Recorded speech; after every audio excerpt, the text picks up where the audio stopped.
It's time for another episode of the Hell Money podcast. Yes. And today we're discussing democracy. We're debating democracy. Well, does it have to be a debate? Maybe just a friendly little fireside. Maybe both sides are exactly the same, and so democracy is irrelevant. Who knows? Who knows? Yeah. We'll find out. But yeah, little fireside chat here. It's our last episode of the year. Yeah, and we started sort of near the beginning of the year. Did we start in like March or something? No, we started in like May. Okay, never mind. We started So, midway through the year. Yeah. But it's been half a year of the pod, mostly keeping to a schedule of once every week. We've been very diligent with our creative process. Yeah. And it's all culminating in this. let's not get ourselves out on a limb here, okay? Yeah. But I mean, we've been talking about discussing democracy for a while. It's something that comes up a lot. We did in our fiat last week. Fiat last week, yeah. We've done capitalism. Yep. Democracy is, I don't know. Democracy is might be the most controversial one to debate of those three. I think so. No? I think Yeah. so. Yeah, because I think a lot of people have very strong positive feelings about democracy. Yeah. And they think what's the alternative to democracy? Like fascism? That's going to be me today. Yeah, right. You're going to be hammering me with that the whole time. I'm going to go real libtarded. Yeah. But I'm generally, I don't know if I'd say that I'm anti-democracy. I guess I'd say that I'm anti-democracy. Damn. I think democracy is pretty bad. And I don't want to say that I have like a strong alternative to democracy, but I think one of the reasons that democracy is bad is because people like it so much. Like people just believe in it. People believe in it, and that increases the scope of where they want to apply democracy. Sure. Right? And I think it's just an inappropriate tool for a lot of jobs. And if you think it's the right tool for a lot of jobs, then you get, Well, democracy is definitely like what we've built our whole kind of like moral political system on. Absolutely. Is like spreading democracy. Right. If you have elections and they are fair elections, you're good to go. Everything's set. Yep. And democracy is basically used as a synonym for good. Yeah. When people say a democratic decision, a democratic process, a democratic this, democratic that, it's a content-free statement. They're just saying like the good thing. Yeah. Right? As opposed to the bad thing. Yeah, like democratic is synonymous with good. Yep. But I kind of think it is. Yeah, well, you're totally wrong. Do you want to? Yeah. Do you want to give like an opening statement? I think I mostly gave my opening statement, but I guess I would say that I think that democracy is not. What is democracy? Democracy is a way of. What do we use democracy for? We use democracy as a way of making decisions about what to do. It's a decision-making process. And the decisions that democracy makes, for a lot of reasons, are not particularly good. Voters are ignorant. It's one person, one vote. So if something negatively affects somebody a lot, but positively affects more people a little bit, or they just sort of have an emotional feeling about it, the majority might wind up totally screwing over the minority. The voters being ignorant thing that can't be overstated enough. Like making good decisions is hard, and if there's no reason for you to do the work to make good decisions, you won't. And so as a result, the average voter, they don't have any influence on the outcome of democracy, of the outcome of a democratic process, right? They just cast one vote. It has no effect. If I voted my whole life one way and I voted my whole life the other way, it would be impossible for me to tell the difference between the two worlds. And so as a result, people vote in a way that makes them feel good. They vote along tribal lines. They vote according to their gut reaction to an issue. And this just winds up making very bad decisions. The world would be better if, these decisions were made differently. So democracy as a decision-making mechanism is very bad. And we use it a lot. We use it for many, many, many, many, many things, right? Like we use it for, mostly for politics, and we expand the scope of the political in part because we think that democracy is good. We think, okay, we could make decisions in this area of the economy or this area of people's personal lives using democracy, and it's good to do that because democracy is good and it's inherently fair. And my argument is simply that democracy is very bad at making decisions for all the reasons that I gave. and that we simply want to lessen the scope of where we use democracy. That, we think, okay, like, why don't we regulate Bitcoin? Bitcoin's a great example, right? And people think even though Bitcoin is something that people can do at home, they can make Bitcoin transactions with like a computer.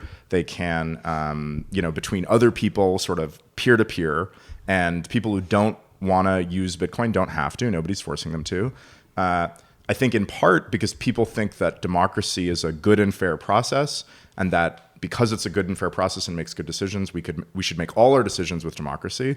They think, okay, we should subject usage of Bitcoin to the democratic decision-making process.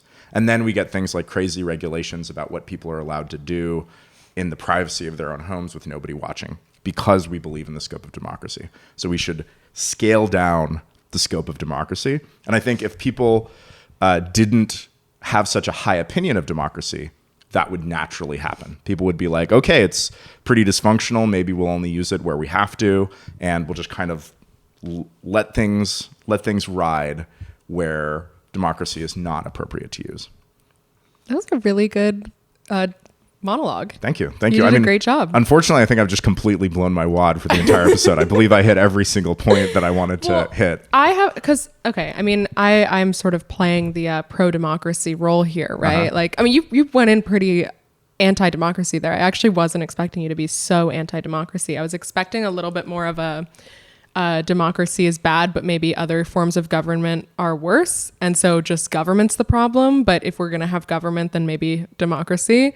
That's kind of how I feel, is like, it's kind of the same argument that I feel like you have against anti-capitalists, which is like, okay, you might see these negative effects of capitalism, but assuming that you need a way of running an economy, like what's the alternative that actually provides better outcomes? I kind of feel the same way, assuming that you need a government, right? Then what is the better? And I wouldn't argue for like a pure direct democracy, kind of like anarchist, like everyone must vote on everything and everyone must agree on everything. I don't think it's inefficient to me. And I think people are ignorant and they shouldn't have to know all of the ins and outs of, like, you shouldn't have to have like an incredibly politically educated population in order to have a functional society. But I think a representative democracy is the best solution. And part of that is like that I think, when you have the force of like a leader to make a decision and to sort of like set out a vision that people kind of vote for one or the other on, like, I do think people kind of have an instinctual something that makes them vote in a way that is like actually energetically aligned. I know you're going to argue against that. Really? You think that people vote I think that you think they make good decisions? I don't know that I would say they make good decisions, but I kind of like understand why they make decisions the way that they do, and I don't. That's very different. Them. Okay, like not blaming somebody is very different. Like I don't blame voters for voting in terrible ways. Like, I think that Trump was the right decision for a large portion of Americans on what he campaigned on originally in 2016. I think that what Trump was like campaigning on was there's so many parallels between that and like the Bernie campaign. And I think both of those campaigns are like examples of, it's just that like the Democrats, I think, whatever, they edged Bernie out, whatever. But I think like Trump winning that nomination in 2016, always edging Bernie. like that's an example of like the voters' instincts towards like Orange Man were actually kind of correct, you know? And like, I do think like you have to have popular approval in a society for a government. Like I don't think it's ideal to have a government that isn't beholden to people's opinions, like citizens' opinions. So how else do you do, like, you know, how else do you give a shit about what people want unless you have people vote on it? What's the alternative? That's basically my argument. What's the alternative? I mean, I think a lot of, I think probably we're actually fairly aligned in that I think that the obvious alternatives to democracy are probably, a lot of them are much worse, right?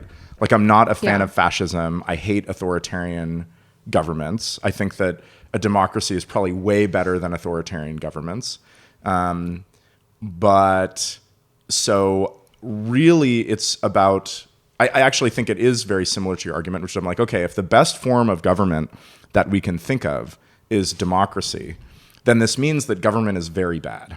Government is like not very good. And so we want to do as little government as possible. I mean, that's what I assumed your opinion would be. Yeah, that is my opinion. Yeah. But I also think that democracy is very bad.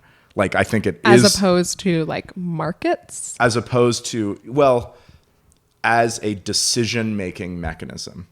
I don't want to cast it as, democracy versus other forms of government, because that's already, I've already like lost the debate at that point, right?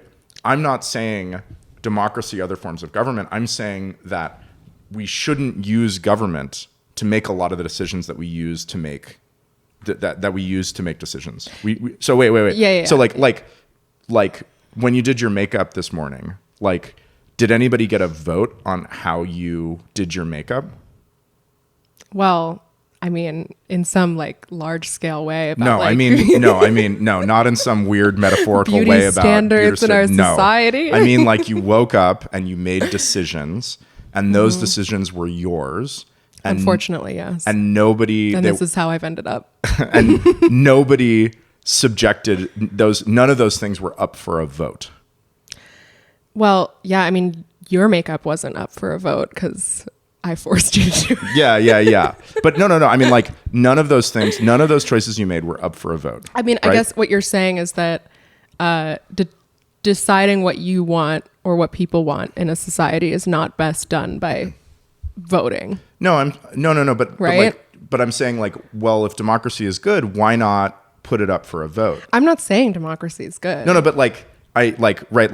You're arguing against the democracy good crowd. I'm arguing against the where do we apply government? Sure. Right? What is the scope of government? Sure. Right? So I think if we put up, when you woke up, how much sugar you put in your coffee, how you did your makeup up for a vote, it would be terrible. Voters would make moronic decisions. People would be lobbying. We'd come out with suboptimal outcomes, right? And so when I say, oh, democracy is bad, and the counter is like, well, what's the alternative? It's obviously like just not moving things out of the scope of government. And that's not radical, right? Because many things are outside of the scope of government. We don't even think about subjecting, where you go to eat dinner, which restaurant you eat dinner. We don't even think about subjecting that to a vote. So it's not like a radical, weird proposition. It's like, well, we have all these decisions that we make in society, and many of them are made via government, and many of them are made not via government. And if like the government makes decisions that are terrible, and the best government that we can come up with still makes terrible decisions, then that means that some amount of things should be moved from one pile to the other. I'm about to sound like a real democracy, colonial, imperialist American here. But like, let's say that you have a country that's very politically volatile. And if you just decide like dissolve the government, you're just going to get like chaos, violence, yeah. And eventually you're just going to get a military dictatorship. Sure. Yeah. Is not like, if that's the case, shouldn't you try to have a democracy? Absolutely. Right. Yeah, absolutely. And this is like the moral. I feel like this is how people justify like American imperialism in their head, is they're like, well, if these are the situations, then what are you going to do? And like, okay, so here, so it's like, this like utopia where we don't need to like a government. Sure. But like, no, but it's not some utopia. As I said, many of our decisions day to day are not subject to democracy, right? We have a bunch of decisions that are made via government, and in places where the government is democratic, those decisions are made democratically, and a whole bunch of decisions that are made not via the government. What's so utopian and radical of being like, some of these decisions we should move from this pile to that pile? I mean, I think I agree with you. Like, but for the things that we need a government for. Sure.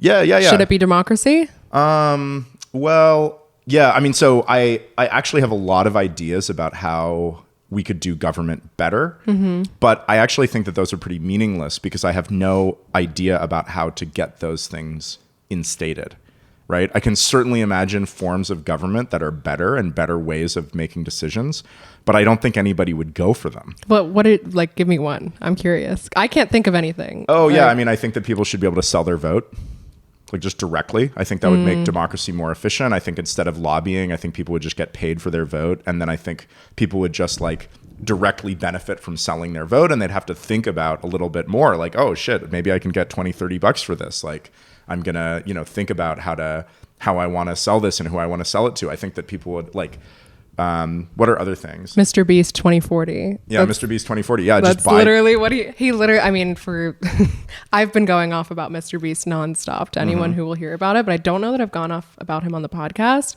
But he has said that he's a very popular YouTuber, but I feel like people who listen to our podcast might not know him because he's like a Gen Z. No, everybody knows Mr. Beast, right? Really? Yeah, YouTuber. For those who don't know, who for those who are living in a broom closet for the last 30 years, he's a YouTuber who gives away tons of money, and he just goes on things. He's like, I walked around Chicago giving people $1,000 to like eat a roast beef sandwich. Yeah. Just increasing levels of extravagance and giving away money. And he like is the actual Sam Bankman-Fried, like living in a 2-bedroom apartment that he rents and like has no worldly possessions. Right. Like is not like enjoying the fruits of his wealth, but rather just like totally reinvesting it back into the video making. Oh, I think he is enjoying the fruits of his wealth in the sense that I think he's loves doing what he does. He's doing cool things. And so by reinvesting money into what he loves, he gets to do more cool things. He doesn't own like expensive material possessions.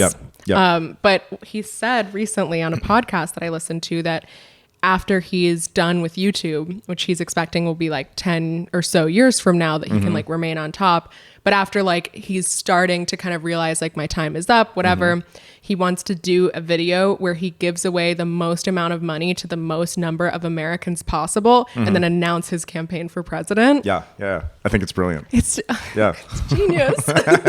Unfortunately, he's not going to be able to run legally until 2040 because he's only 23 or 24 right now. That's crazy. Yeah. But I mean, what you just described, that's Mr. Beast's America. Yeah. I mean, mostly it comes down to I don't actually really care about the form of government.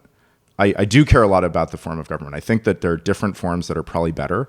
I think that the fewer things that are left up to markets and people's individual decisions, the better things will be. But I don't actually think that advocating for that is very interesting, right? Like libertarians have been advocating that for 40 years, and they haven't gotten very far at all. Well, it's pretty hard to criticize from outside the club.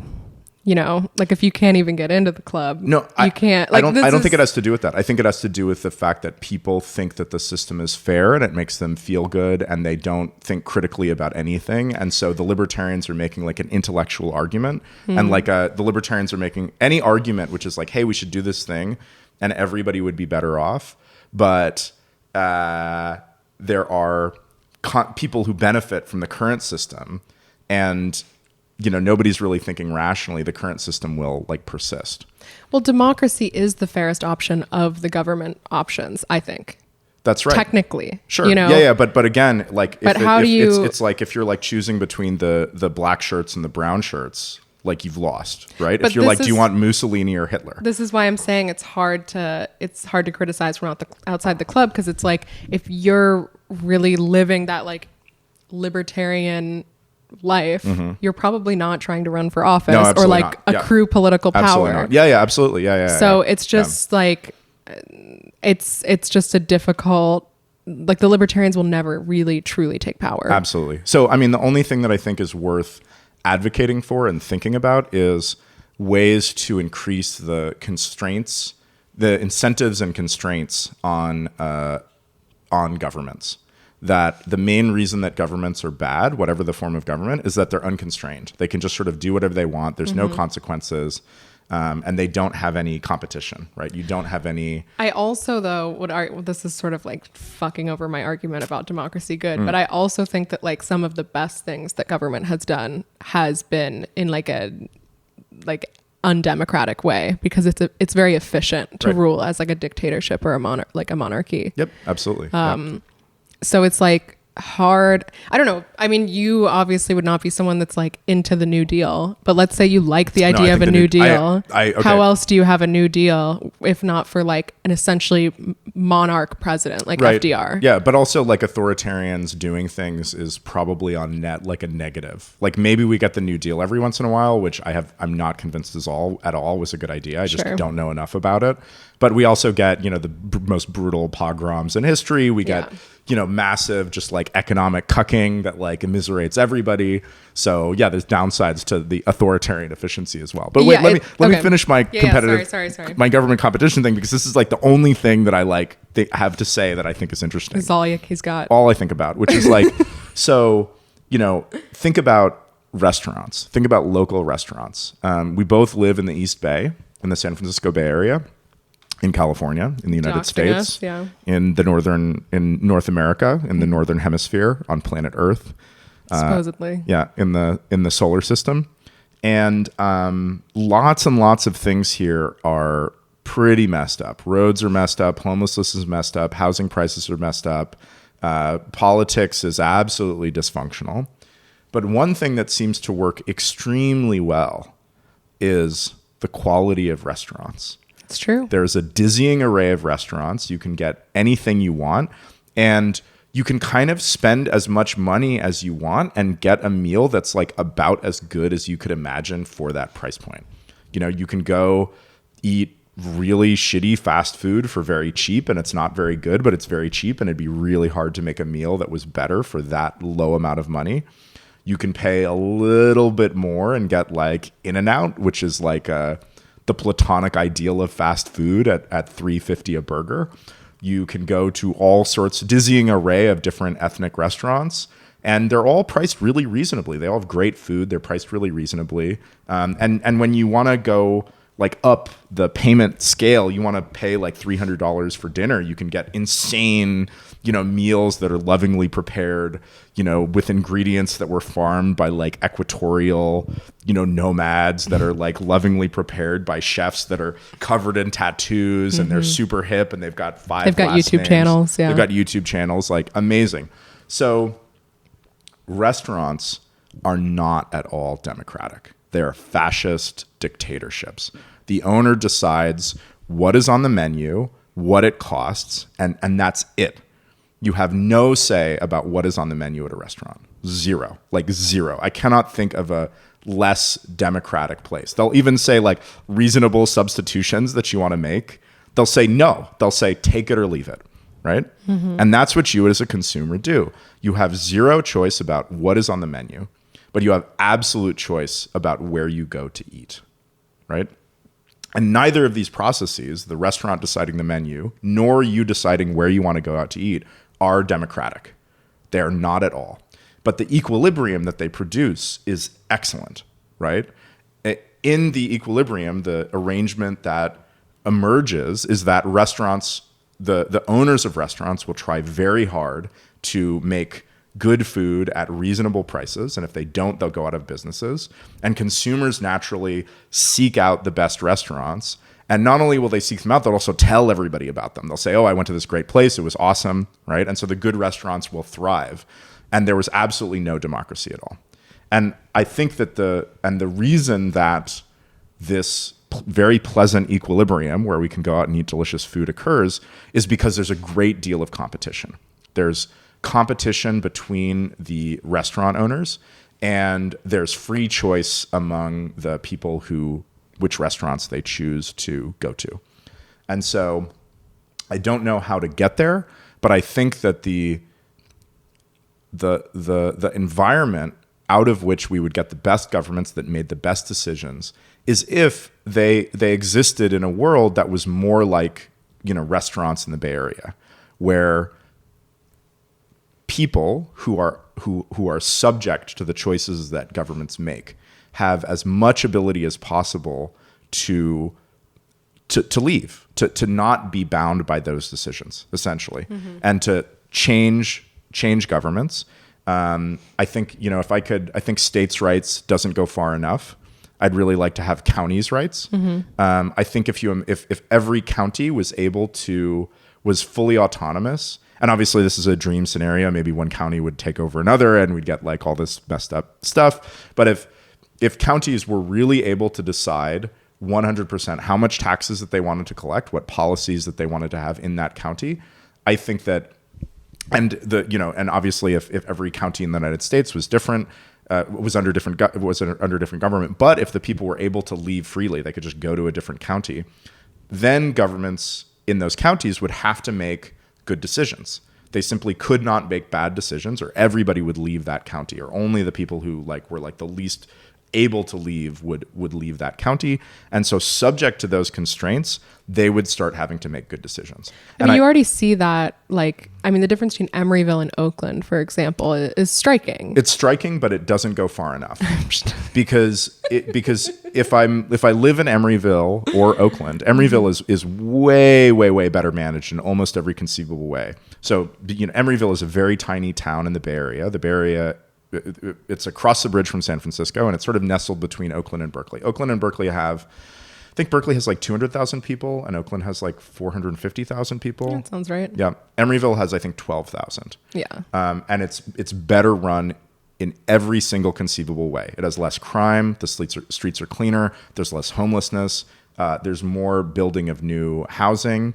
If you talk to small business owners in Emeryville, you say, hey, how is it interacting with the Emeryville government? They go, it's fantastic. They leave me alone.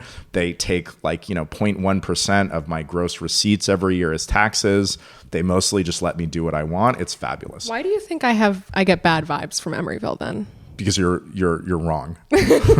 Well, I don't know. Can you articulate why I'm wrong? Besides, not because. Well, tell me what are the bad vibes you don't like about Emeryville? Emeryville is just full of department stores. I feel like you drive around Emeryville and it's just no, it's not. All of the box stores are in Emeryville compared to everywhere else. You're talking about a very small area that's right across the bridge. Yeah, but Emeryville's pretty small. Yeah, but you're talking. The reason why those stores are in Emeryville is because it's advantageous for them to be in Emeryville. Once we're done filming this episode, let's go outside. Let's take a walk down. See, now you're doxing yourself. Well, yeah, but yeah, very doxed. But let's take a walk, and we'll walk through some mixed use neighborhoods, which are lovely. The reason you don't like Emeryville is because you're focusing on one very small part of Emeryville. I am, but why? What do you think is going on? What about in me psychologically? Oh, when people see because I bring this up to you all the time. I literally think that it's there's the places that are in Emeryville that I really like are these tiny streets. They have tiny little industrial places, there's furniture makers and there's artisans mixed with nice residential housing, mixed with cute little cafes, mixed with giant. I think it's the gentrification feel of it. It's not. Well, then you don't like nice things. I know. I'm dissecting but because I think is the alternative Oakland? Oakland is wretched. Yeah. Is the alternative Berkeley, where you can't build Yeah, Berkeley's NIMBY. Yeah. Very. Yeah. The thing is that this is such a niche argument too. Yeah. No one who's outside of the Bay Area is gonna. I think I understand it. Maybe we should reroute. But one time, for example, we were driving around and you asked me, there was a new development, and it was I think it was in Berkeley, and it was not an attractive building. It's the classic gentrification looking. I know I'm simplifying with that, but I think people know what I mean. Where it's the plastic siding and the pieces I actually don't are all think that different. there's that much of that in Emeryville. Maybe I think Emeryville is more warehouse turned into lofts, which also has a gentrifying feel to it. And I'm not defending that. I'm not defending me saying that, but you know what I mean? The unfortunate reality is that the alternative that you want isn't available to you. Is not if we want, I think you would prefer Gnomecore. Yeah, maybe. I don't know. Honestly, at this point, I don't even know what I want. Well, no, I think wouldn't you like it if there was nice California craftsmen, if there was a little less of an industrial vibe, maybe more of a natural urban farming vibe. I think the vibe of, and this is maybe not representative of Emeryville, but the vibe of those they feel cheaply made, like new housing projects. It feels like making a quick buck at the end of the world. Like it feels weird to me to see like the juxtaposition between that. And maybe it's just I don't What like do you think, modern architecture. What do you think the alternative is? Like how would we do better? Dude, I don't know. I mean, now we're not even talking about democracy. We aren't. Yeah. Yeah, we should reroute. Yeah, reroute. I'm not going to win that argument. Yeah. Like I'm asking you because I'm changing my mind on it slowly and trying to self-assess. But so back to I think the thing that I was talking about was like competition, right? So I don't know in this like in this world of hyper competitive governments where they have to compete for citizens, they have to compete for tax dollars, they have to compete for business. I don't know what forms of government would arise, and I don't actually care because I don't think it's that important. I think that they would make way better decisions in exactly the way that restaurants make way better decisions in a competitive market without being told how to run themselves. I think you would get counties that were communes, counties that were super socialist and very like communally oriented, counties that did like Mad Max capitalism, counties that had these kind of building codes, counties that had these kind of building codes. I think you'd get a lot of counties that they had very lax building codes, kind of like Emeryville, and you'd get this sort of like vibrant, sort of like market-oriented development. And then also you'd have counties that would have like super strict, like full HOA, like the color of the no gnomes on your like lawn, like it has to be manicured. Yeah. You know, the strictly regulated, you know, shades of beige paint that you have to paint your house in. And that those would all serve different people and would all be good in different ways. But the situation we have now is like we have like about like 190 governments. Maybe like in the world. I'm sure. Yeah, like I don't know, somewhere between like 190 and 200. I don't really know. And the barriers for leaving one country and going to another are very severe. There's like language barriers, there's cultural barriers, there's financial barriers, there's you know, just like getting visas and getting a passport and like getting citizenship barriers. And so we live in a world where there's no constraints, very few constraints on government, right? That they're, you know, it would be really hard for me to leave the United States. Yeah. And so what we get is we get terrible decisions. And one way that the status quo is sort of maintained is by people going like, oh, but it's democratic. And it's like, no, like if somebody votes to like cut your balls off and it was a democratic process, like that's bad regardless of, you know, the voter turnout for that decision. I do love your bit about restaurants and competitive governance. I think it's very convincing. I think you could run on that political platform and be relatively successful. Not that you will, but one issue I see with it is like, okay, let's say that you have an environmental concern that transcends like county borders, like wildfires in California. Sure. You know, we know. Oh, I don't think that transcends county borders. I mean, it does. If you are in the east, like Berkeley Hills versus the Oakland Hills, and the Oakland Hills have a totally different way of managing fires than the Berkeley Hills, like that's going to bleed over into Berkeley. I'm not entirely sure. Yeah, I mean the thing. Like well, you whatever, don't think that counties can make like that they can sort of like do good forestry management within the county. I think they can, and but that even if there's like fires in another county, they can manage to protect themselves more I don't or less? know. I'm not sure. Yeah. But let's say, you know, thought experiment. Let's say that there's environmental pollution. Sure. Whatever. Yep. You're downstream from another county. Sure. And the county, you got Mad Max capitalism county right upstream of you, and they're just like polluting the waters all over the place. Yep. Like you need some higher government to deal with that, no? So the problem with this argument is that you're really pointing out the hole in the barn door, but missing the overall barn door. And I would say that the reality is that there are vanishingly few issues that are actually of this nature. I think environmental protection is a good example. I agree. I would say that water pollution, air pollution, those are both issues which, right, like where essentially the costs are, like I can incur costs on other people that I don't have to face, right? That they're externalities, right? And that I just think it's difficult to. What else? I mean, I think environmental is pretty much my example at this point. But then if you look at our governments, right?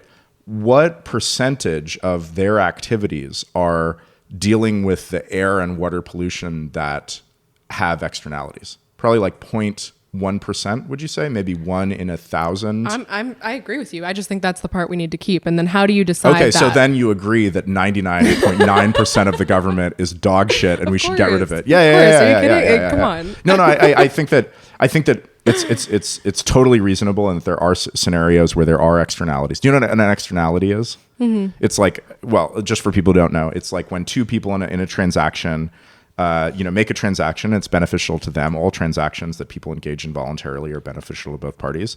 But then there's a third party which has to pay some cost that they're not directly party to the externality, and that can make it so that actually the value of the transaction is negative. Like, I buy a hat from you and you sell me a hat, and like I pay you $1 and I get like $2 of benefit. So like I'm up $1 of benefit and you're up $1 actual dollar. But then like you also had to like burn down a forest. Right. To make the hat. Yeah.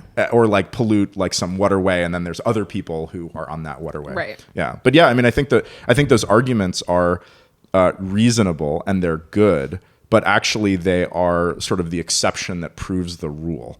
That if you have to point to these very narrow things and be like, we need a government for that. But I don't and think then you look environmental at pollution is narrow. Like, to me, that's like one of the most important issues of our time. Important things, but the government needed to regulate environmental issues, and the regulations that are needed are probably like I'm not even confident in like the 1 in 1,000 figure, maybe 1 in 10,000. So like you could actually get rid of 99.99% of government and still have a body that could make rules about. Sure. So let's say you have that government. Yep. You have your little Environmental Council of California or of the United States, and that's like the whole government, right? It's just sort of protecting whatever. And maybe there's other niche issues that fall in there that we're not thinking of. But let's say you have this perfectly small government that's only the issues that you think need to have a government. Do you know what happens the next day?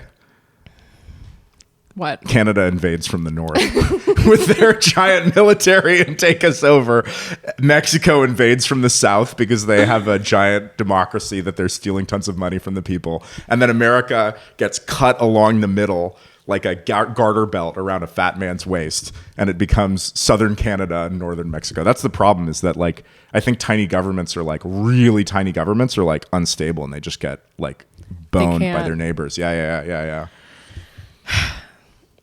Okay, well, let's say then you have a government that is all of those issues that actually matter, plus like, I don't know, border patrol. Is that what you're border arguing? Patrol. Like, I think the military. I think national defense military, is like, if you don't have defense. national defense, you just get invaded by a neighbor national defense who does. rather than national offense. That's right. The Coast Guard is the only legitimate branch of the U.S. military. So let's say you have your Environmental Protection Council and the military. Yeah. How do you decide who becomes those figures?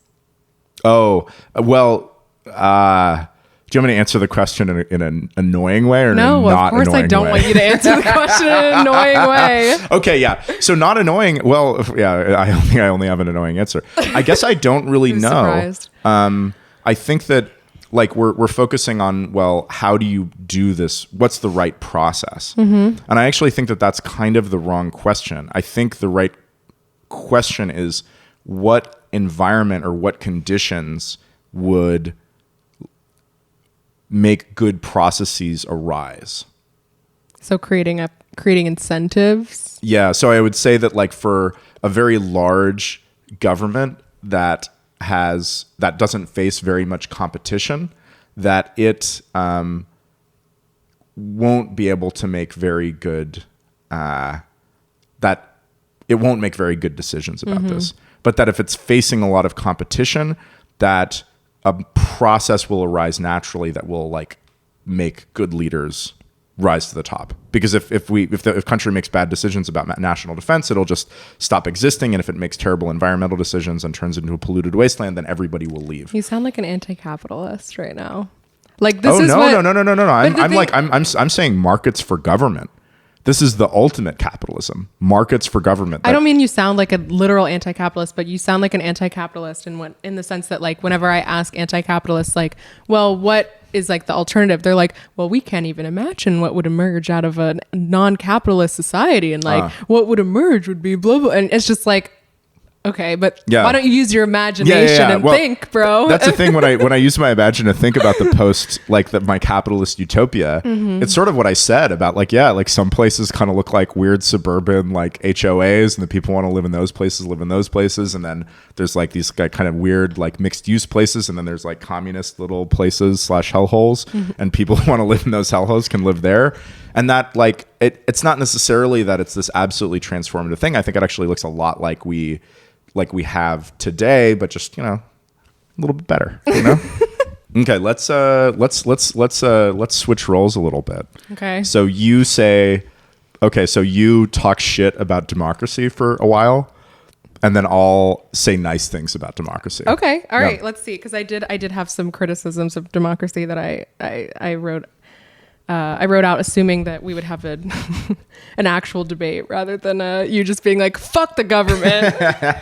I mean, I would say criticism of our current democracy is like fake as fuck. Oh, sure. You know what I mean? What are the like, things that you think are like the worst parts of our current democracy? I would say a big problem I think is that like people who run don't actually do anything that they run on. Oh yeah, totally. You know, that's like, what I was going to say about you run Trump. on like a propaganda camp. I mean, Trump is a good example. Yeah, you run like, on a what propaganda did Trump campaign. do? Like for all that people like, I don't fucking know. Like he didn't seem to do much of anything. Yeah, he didn't do anything. Like I guess, like what do you do about that in like a democratic way? You know, like, I also think like, yeah, the 2-party system creates this like, it's like lesser of two evils thing that just is like such bullshit. Yeah.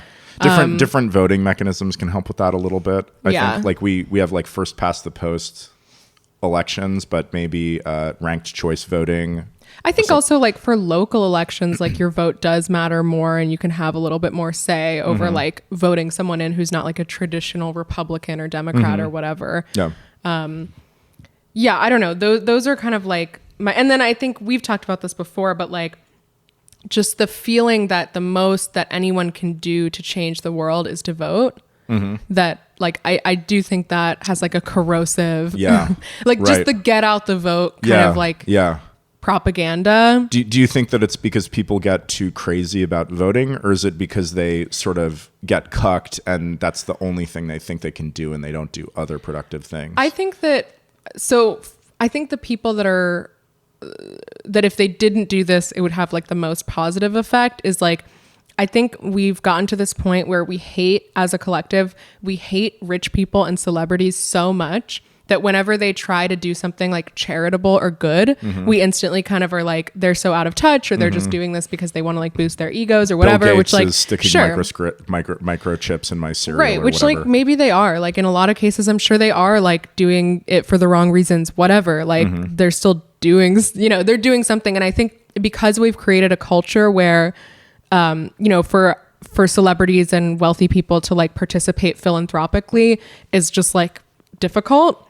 The way to get out of that is to just try to get your supporters to vote. Like that's what we expect out of someone like Taylor Swift, for example, is we're like Taylor Swift, please tell your supporters to go vote. And like she just posts like one Instagram post that's like, I just voted, make sure you go out and vote. And like people are like, incredible work. Right. And like, you know, that's an example of someone that like if she tried to use her like her sway on something that was like more concrete or just like just like more real than just like telling people to vote, not even one way or the other, but just like get out the vote. Right. That is just a very obvious example of something that would have like even the tiniest positive effect would be better than what we have right now. It's quite weird living in the Bay Area, which is, you know, overwhelmingly left leaning. And people always tell you to like vote. They're really angry if you don't vote. And it's like, well, what if I voted for Trump? Would you prefer I vote and vote for Trump or not vote? And they would, I think in reality, they would prefer that you didn't vote and didn't vote for Trump. Right. But they can't tell you that for whoever. Which is an interesting way that democracy is kind of like cucks us. Like they can't say that you should do the thing that they think would lead to the better outcome, i.e., you know, not vote and not vote for Trump, because they can't say anything bad about democracy. Yeah, because they're like, well, it's just important that people vote, because as long as people vote, then we'll come to the right conclusion. Right. That's what people think. Yeah. It is, I mean, growing up in Pennsylvania does add a little bit of nuance to this, because like literally 40,000 voters in Pennsylvania is what decided Hillary versus Trump. Mm-hmm. So like, and Pennsylvania is such like a purple state in the sense that like it's not certain that things are going to go one way or the other in a given election. Like it does come down to like a razor thin margin for a lot of stuff. Yeah, the whole country just getting done by that purple eggplant emoji like, of Pennsylvania. truly, like literally the fucking Rust Belt. Yeah, and I so in that case, like, you know, I feel like there was a lot of like get out the vote kind of rhetoric growing up. What's it like what's the get out the vote? How is the rhetoric and the sort of climate, the political climate, different here than in Pennsylvania? And not like around particular issues, you know, because obviously like people here and people in Pennsylvania has different ideas about issues. What's the like? How do people feel differently about democracy in a purple state than in a very blue state? California is weird because California is so like who cares who you vote for in California? You know, like I feel like California is kind of like I would say the big thing in Pennsylvania is you just get extra attention compared to other states. Like, you know, presidential candidates come to my town to campaign, even though the town that I grew up in is like a population of like less than 100,000, you know. Bernie Sanders ate at my favorite Indian restaurant. Nice. Which is pretty cool. Yeah. And actually Bill Clinton ate at the other Indian restaurant in town, which everyone knows is worse. So like, I really want some Indian food now. Yeah, me too. Yeah. That's like what I'm going to get when I go home for Christmas is that Indian place. But anyway, so like I would say like you get more attention as like a voter in Pennsylvania, and people are fighting for your vote a lot more. Yeah. Like fracking is obviously a huge thing that ends up being like a big... Is fracking a big deal in Pennsylvania? Yeah. Oh, okay. Yeah. So like fracking is a huge thing that ends up like polarizing people because it's a huge industry. So obviously people want fracking, but also like lots of people have felt the negative environmental effects. My drinking water is poison. Really living up Suck to your it up. look. Yeah. Yeah, so but that's why it's very polarizing, right? Is because like there's both very pro fracking people in Pennsylvania and obviously very anti fracking people in Pennsylvania. You know, you get both. Yeah. And then fracking becomes this like major national issue because like Pennsylvania and states like Pennsylvania have like an extra push in terms of determining the federal policies in our country because it's a swing state. Yeah. I think it's an interesting observation. The democracy is very weird because a lot of the time the choices are made like on the margins. They're made by the marginal voter. So you get like you have like some issue, and then you get one group of voter who's like very much pro the issue, and then one group of voter that's very much anti the issue. And they're not the ones who decided. The ones who decided are the ones who can kind of be swayed either way. Yeah. And so everybody tries swaying those voters either way. And a lot of time it makes not a lot of sense that like, well, let's say you have like, you know, like cancer, you know, and then like there's a lot of people who are very pro cancer and a lot of people who are very anti cancer. And you'd kind of think that maybe those would be the people who should decide the issue. But no, it's like the cancer ignorant wafflers who you can kind of get. And then they decide the issue. Like that's very weird. Yeah. Well, it ends up right. So weird little issues end up being the thing that make certain people vote a certain way and get out. Like I think Pennsylvania is a state where like get out the vote really does like matter for political parties. And so there's a lot of energy put into it and it does pay off. Like Fetterman, I think, is a good example who just won the Senate race in Pennsylvania over Dr. Oz. And like everyone in California that I talked to about this is like so shocked because I don't know if you're familiar with this race at all, but like Fetterman had a stroke back in August. Do you know what he looks like by the way? Yeah. Just looks like an ogre. They straight up elected like Shrek, it's like so awesome. with a like, big goiter or something. Yeah, and he's got like a tiny Latino wife. It's So dope. Oh man, I bet he just rails her. Yeah, he's got a really awesome vibe, honestly. But so Fetterman like had a stroke in August, and he's just like clearly not like at the state that he needed to be at for like November elections. They put him out on the debate stage. He did badly. Everyone like Fetterman supporters knew he did badly. Like everyone was upset with like that performance, and it was this very like, oh, what's going to happen? Who's going to win? Fetterman won, and like everyone that I talked to in California was so shocked by this because they were like, how could they vote for this like brain dead ogre, blah blah blah. But Fetterman is someone that I've known for years because he's been basically trying to campaign to win elections for like 10 plus years now, and like he goes literally door to door in Pennsylvania, like everywhere. Like he is the definition of get out the vote campaigning, where like he didn't from like August to November because he was recovering from a stroke. But before August, literally like the 10 years leading up to that election was like him constantly running for like he was mayor of a town. And then I think he ran for like Congress, or he ran for some state position that he didn't end up getting. And then finally for Senate. And like the reason why he was able to build up to Senate and win is because like he literally went to every fucking town in in Pennsylvania and showed his face and met people and got out the vote. And I also think his like vibe is very Pennsylvania. Like he's just like a ogre that wears like a hoodie and shows like he's got like the Trump quality to him of just like the casual outsider appeal. Right. Interesting that has that appeal, and he's been in politics for He's not successfully been in politics. Oh yeah, but he has been. I guess that's why he has an outsider appeal. Even though he's been trying to get out the vote for 10 years, it hasn't worked. It hasn't worked. Yeah. He was mayor of a like small town in Western Pennsylvania, but mostly he's just like a guy. And people feel that from him. And like when you go and you talk to people, I don't know. Yeah, I don't even know what I'm like arguing at this point really, but like I think I don't know. Like, I guess my initial point was that like the get out the vote shit is stupid and pointless. However, I will say like I didn't feel that way until coming to California. Right. Like I definitely felt in Pennsylvania, like, no, like putting in effort to not just get out the vote, but to get people to vote for whoever you wanted, like actually did make a huge difference there. Yep. But that's not really democracy, is it?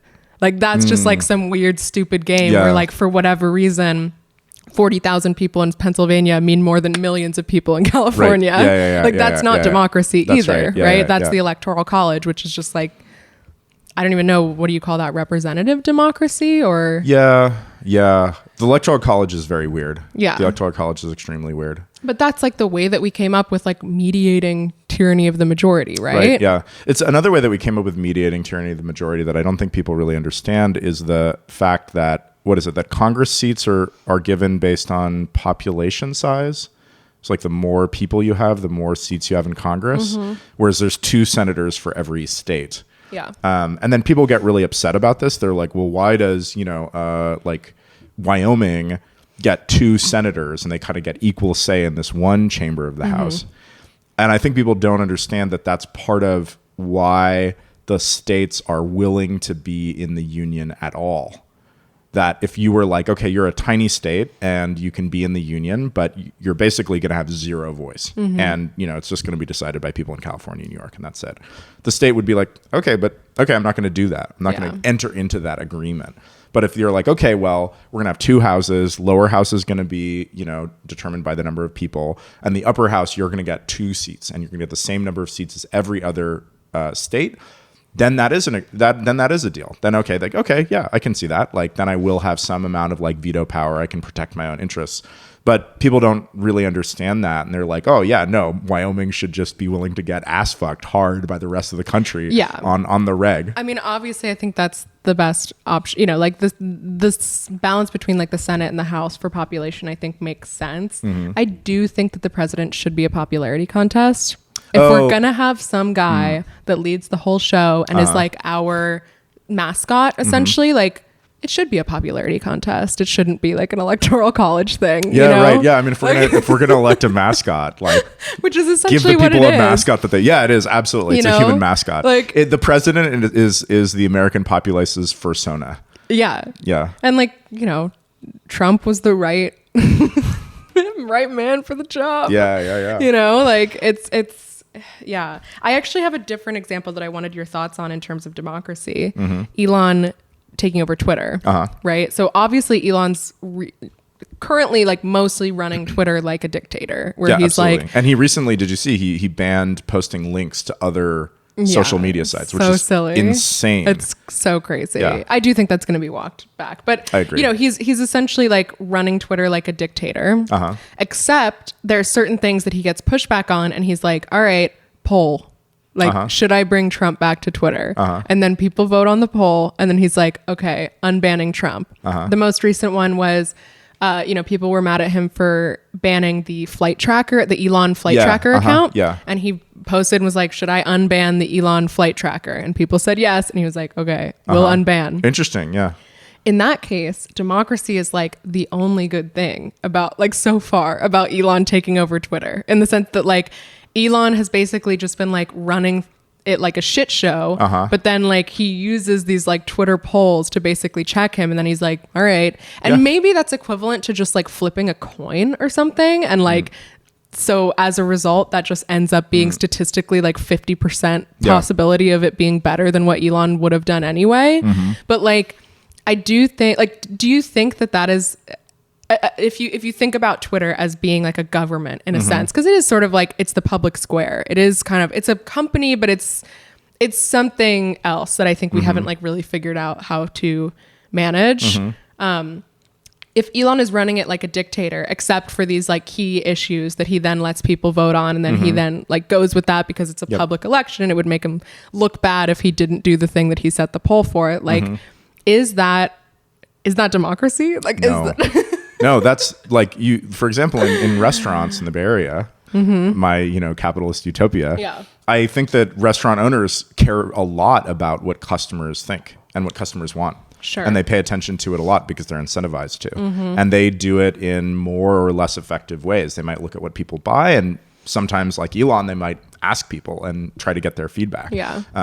So I think that, Twitter being run by Elon, who asks people's opinions every once in a while, that's kind of like the good model, right? Where you have somebody who has like control, but they're under constraints because people can go to other social media. Twitter doesn't have a monopoly on like websites that people go to visit to like waste time on the internet. That's what they are.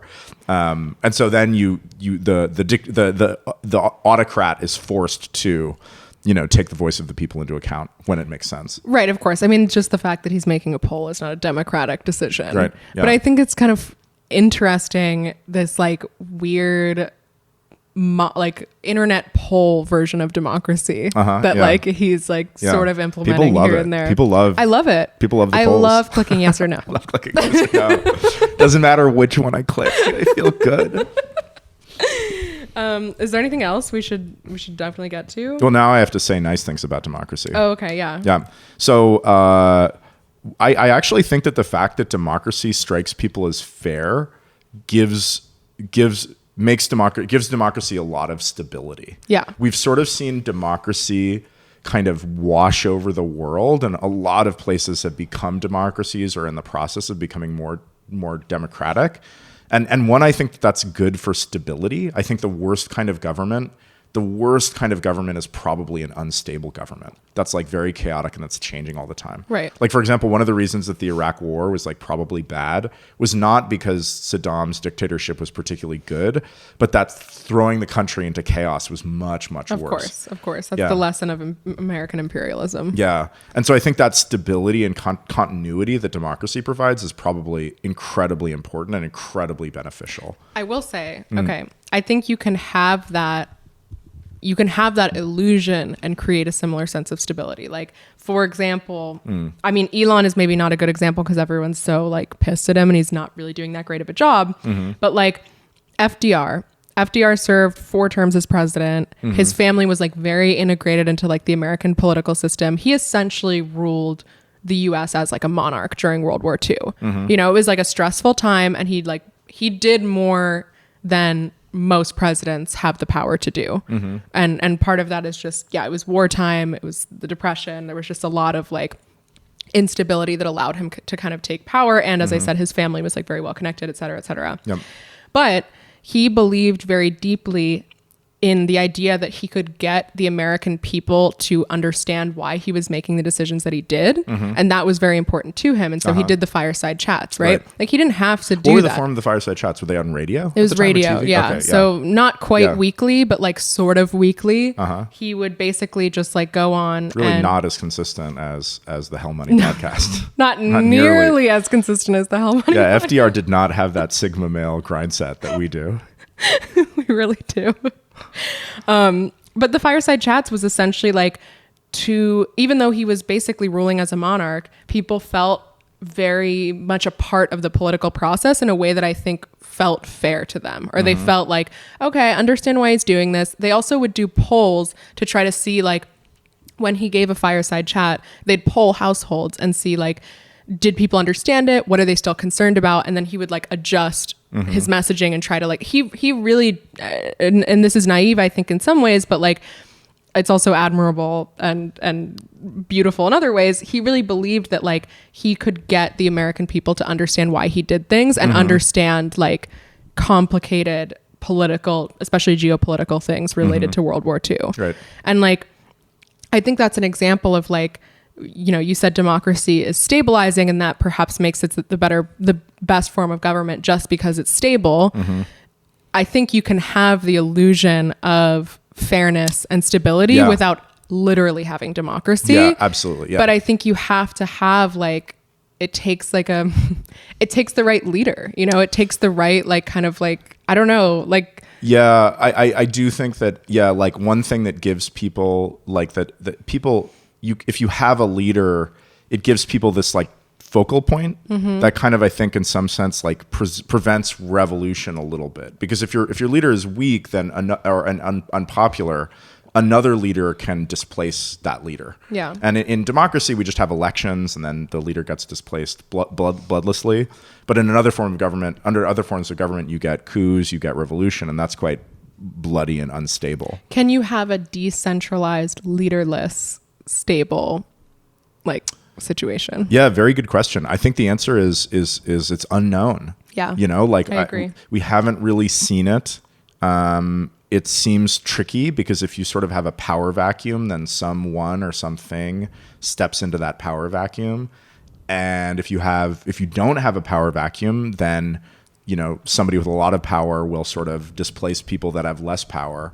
Yeah, I think it's very much uncertain. I don't know, because not only do you want something that's good, you also want something that's stable, obviously. Yeah. You don't want a good system that falls apart immediately because it's unstable. Benevolent dictatorship, decentralized, like, ANCAP utopia, or even a, you know, communist utopia where briefly, you know, the government, you know, is very effectively making this allocation decisions, but then the next day turns corrupt. Like, you don't want any of those things. Yeah. And I think it's a big unknown, you know, what is possible, like where in the space of trade-offs can we land that's both good and stable.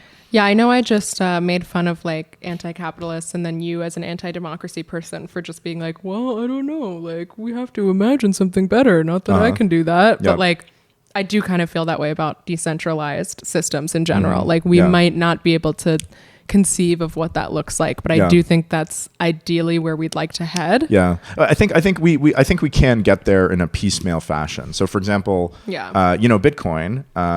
Taking money out of the equation. Yeah, Bitcoin gives people the ability to individually just say, hey, you wanted to put this thing within the scope of government and make it a thing that's governed. In this case, you know, money, savings, to some extent taxing, issuing debt, and individuals can just reject that and say, you know, that I can avoid government by using Bitcoin privately, and that means that however much government wants to govern these things, they just no longer have the ability to.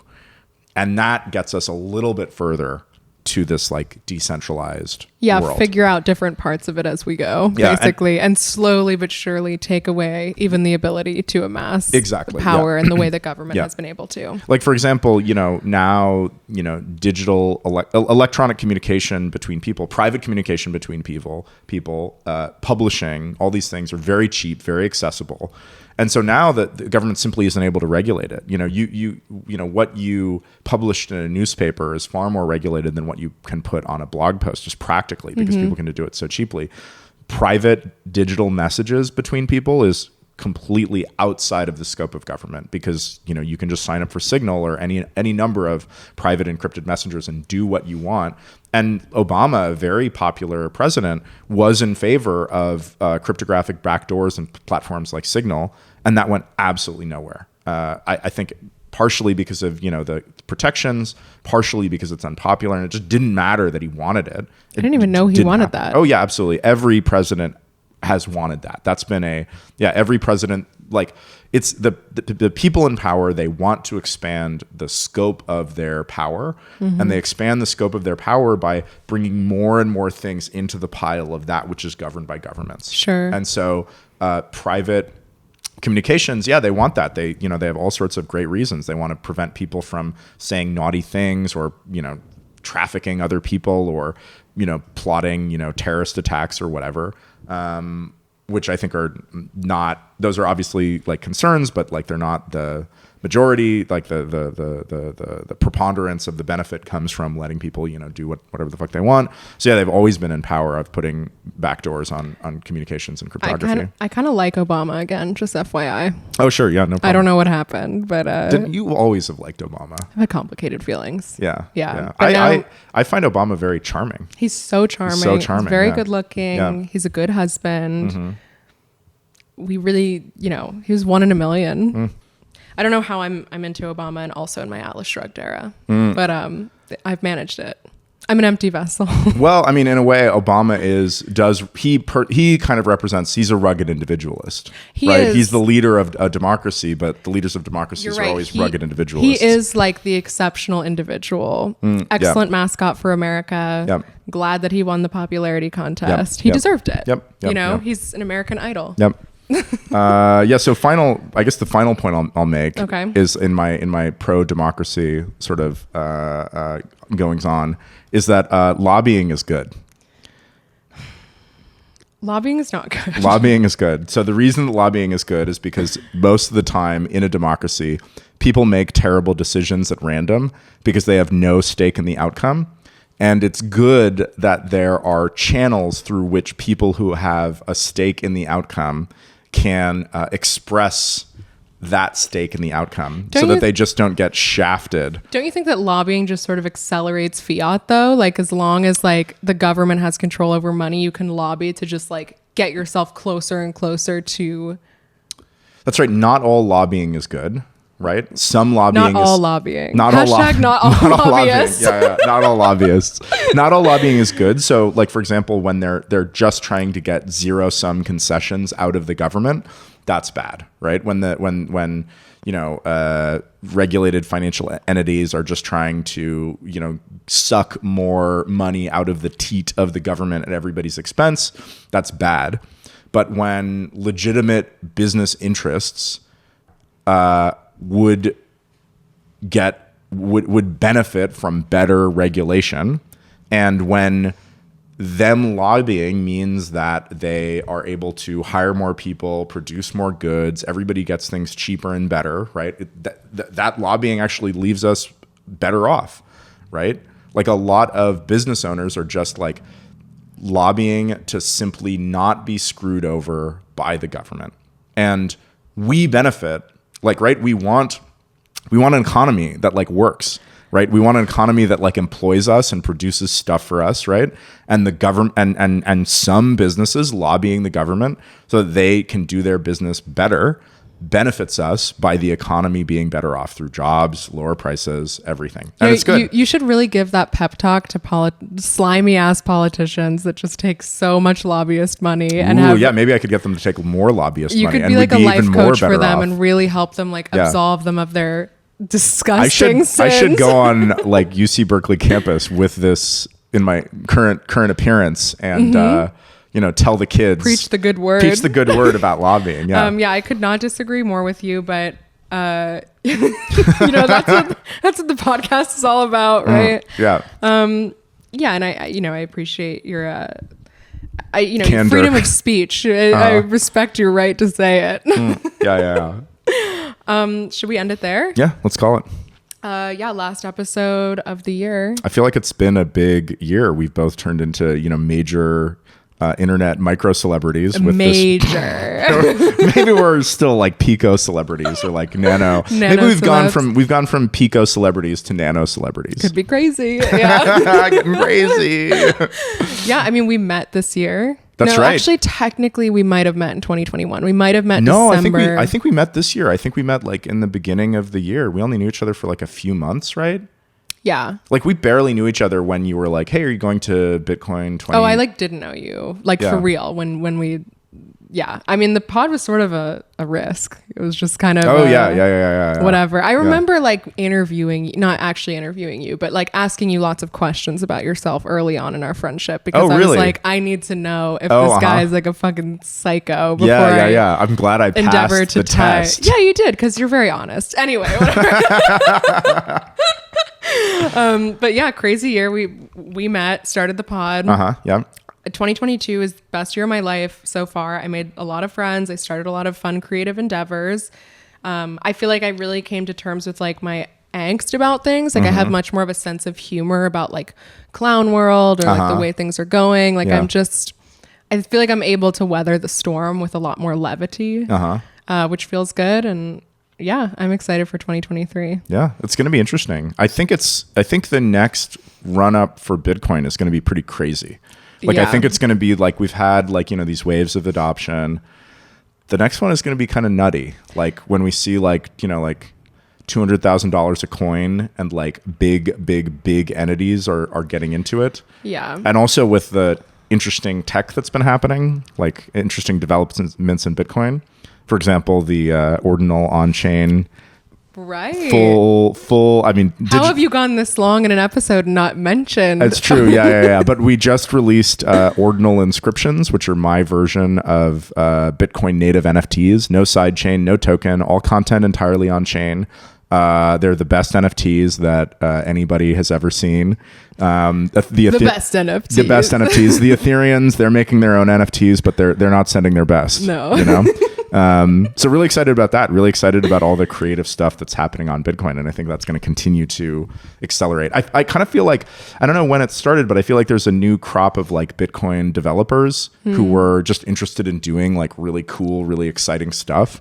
And so I just see a lot of that. I think part of that is Lightning, because I think Lightning is fun. Like Lightning is like, oh, I can make a payment that sends like a penny across the world. And then naturally creative people think about like, oh, what are all the kinds of things that I could do with that? And then you get people who like maybe aren't as excited by the Bitcoin digital gold thing. You know, they probably like it, but it doesn't get them out of the bed in the morning, doesn't get them like writing code. But like, oh, look at this tool that I can do with things with. That does get them writing code and doing awesome stuff. Yeah, the tech astronaut types can be more like have a little bit more of a home in Bitcoin with that. Right. Yeah. And you know, you can put whatever PNG on the blockchain now with ordinals. That's right. You can. Yeah. The possibilities are endless. I published the first mainnet ordinal inscription. Congratulations. Which is this nice little pixel art skull. And then the second mainnet inscription was made by a user, and it's a dick butt. So yeah, you have to let the free market do what it's going to do. Gotta let the market decides what's good. Yeah, that dick butt is in the most replicated, most secure data storage on planet Earth, the Bitcoin time chain, and it's going to be there until the heat death of the universe. I can't wait until like 10 years from now when like the skull is worth like some amount, but then the dick butt is like I'm gonna neck myself if the dick butt fetches more on the market than the first ordinal. Yeah, that's really going to be, you know, me, the capitalist, getting cucked by the markets. Truly, it would be an ironic fate for you. Yeah. All right, let's wrap it up. We're done here. I actually do want Indian food now, so let's get out of here. But yeah, thank you to the listeners. Yep, thanks everybody for listening. We love the comments. We love the boosts. Yeah, we love you guys. We love you guys. We'd be nothing without. We'd be nothing. Yeah, our listeners and our friends who also listen to the pod. Yeah. All right. Cool. See you next year. Bye, everybody.